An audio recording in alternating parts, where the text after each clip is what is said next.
നൂറ്റാണ്ടുകൾക്ക് മുമ്പ് തന്നെ, കൃത്യമായി പറഞ്ഞാൽ അന്ത്യപ്രവാചകൻ മുഹമ്മദ് നബി സ്വല്ലല്ലാഹു അലൈഹി വസല്ലമയുടെ കാലത്ത് തന്നെ സാമൂഹിക ബോധം ഇസ്ലാമിലൂടെ ജീവിതത്തിന്റെ ഭാഗമാക്കിയവരാണ് തലശ്ശേരിയിലെ മുസ്ലിങ്ങൾ. പ്രമുഖ സ്വഹാബി മാലിക് ദിനാറിന്റെ പ്രബോധന സ്ഥലമായിരുന്നു തലശ്ശേരിയും പരിസര പ്രദേശങ്ങളും. മതം, ചരിത്രം, സംസ്കാരം, വിദ്യാഭ്യാസം, കല, വാണിജ്യം തുടങ്ങി ഇന്ത്യൻ ചരിത്രത്തിൽ അതുല്യ സംഭാവനകൾ നൽകിയ പട്ടണമാണ് തലശ്ശേരി. 2011 സെൻസസ് പ്രകാരം ഏറ്റവും കൂടുതൽ ജനങ്ങൾ വസിക്കുന്ന കേരളത്തിലെ 8ാമത്തെ നഗരമാണ് തലശ്ശേരി.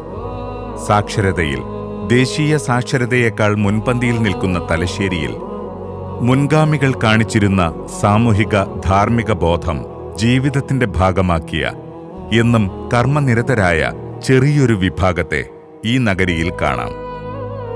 അവരെയാണ് സമൂഹം ഉറ്റുനോക്കുന്നത്. അവരിലാണ് പ്രതീക്ഷയും. സമൂഹത്തിന്റെ പ്രതീക്ഷ പോലെ സാന്ത്വന പ്രവർത്തനങ്ങളുമായി ദിവസവും ഓടി നടക്കുന്ന ഇവരെ ചരിത്രമുറങ്ങുന്ന തലശ്ശേരി കോട്ടയ്ക്ക് സമീപമുള്ള നൂറുകണക്കിന് രോഗികൾ ദിനേന വന്നു ചേരുന്ന ഗവൺമെന്റ് ഹോസ്പിറ്റലിലും മോർച്ചറിയിലും കാണാം. അവിടെ മാത്രമല്ല, തലശ്ശേരിയിലെ ഓരോ തെരുവിലും അവരുണ്ട്. പരിസര പ്രദേശങ്ങളിലെ ഓരോ ഗ്രാമങ്ങളിലും അവരുണ്ട്.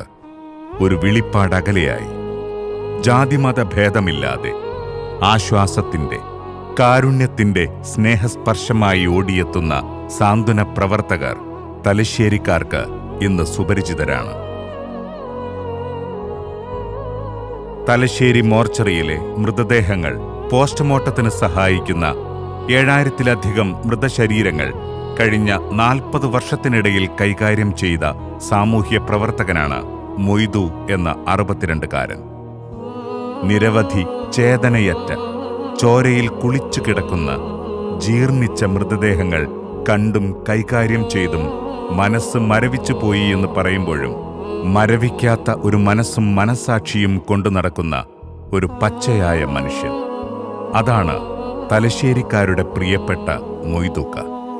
ഞാൻ തലശ്ശേരി ഗവൺമെൻറ് ആശുപത്രിയിൽ 42 വർഷത്തെ സേവനം. അതിൽ എത്രയോ അഴകിയ ബോഡികളുണ്ട്, അനാഥരന്മാരുണ്ട്, മറ്റു പല വിഭാഗങ്ങളിൽപ്പെട്ടവരെയും ബോഡികൾ ഇതിൽ വന്നിട്ടുണ്ട്.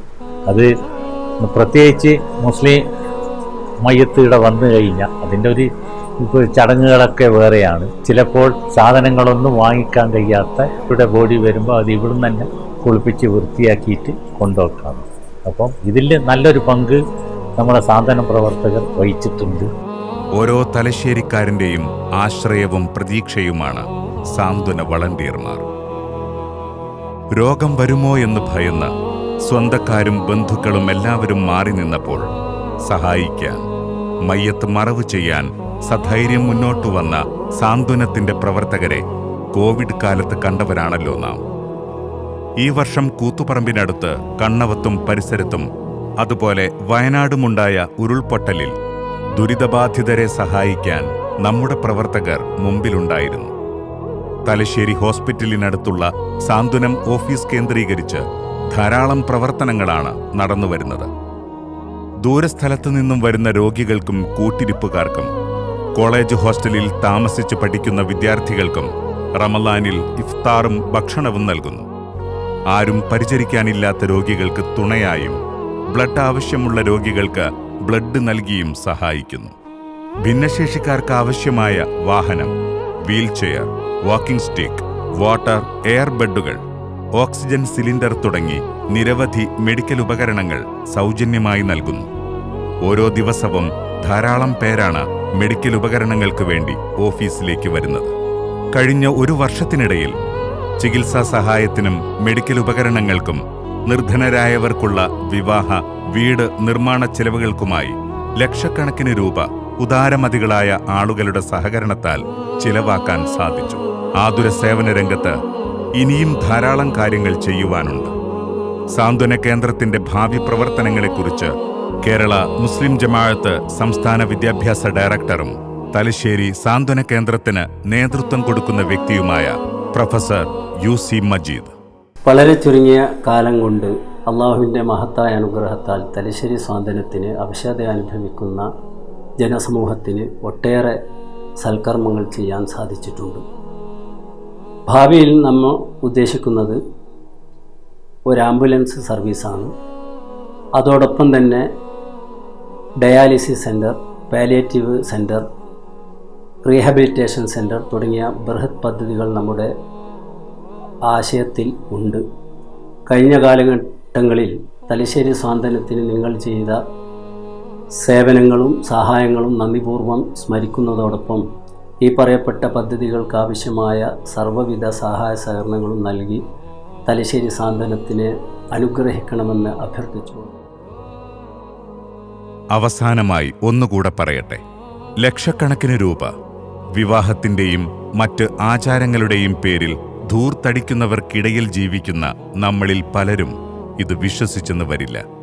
ഇത് വിശ്വസിച്ചേ മതിയാകൂ. കേവലം 150 രൂപ വില വരുന്ന കഫൻ പുടവ വാങ്ങാൻ കഴിയാതെ മറ്റുള്ളവരുടെ മുമ്പിൽ സഹായത്തിനു വേണ്ടി കൈനീട്ടുന്ന പാവപ്പെട്ടവരിൽ പാവപ്പെട്ടവർ ഈ ചരിത്ര നഗരിയിലുണ്ടെന്നുള്ള നഗ്നസത്യം നാം അറിയുക. നിർധനരായവർക്കും രോഗികൾക്കും ആശ്വാസത്തിന്റെ തുരുത്തായി പ്രവർത്തിക്കുന്ന സാന്ത്വന പ്രവർത്തകരുടെ കൂടെ നമുക്ക് കൈകോർക്കാം.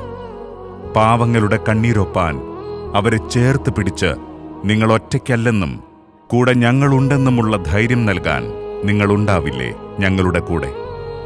ഉണ്ടാവുമെന്ന പ്രതീക്ഷയോടെ.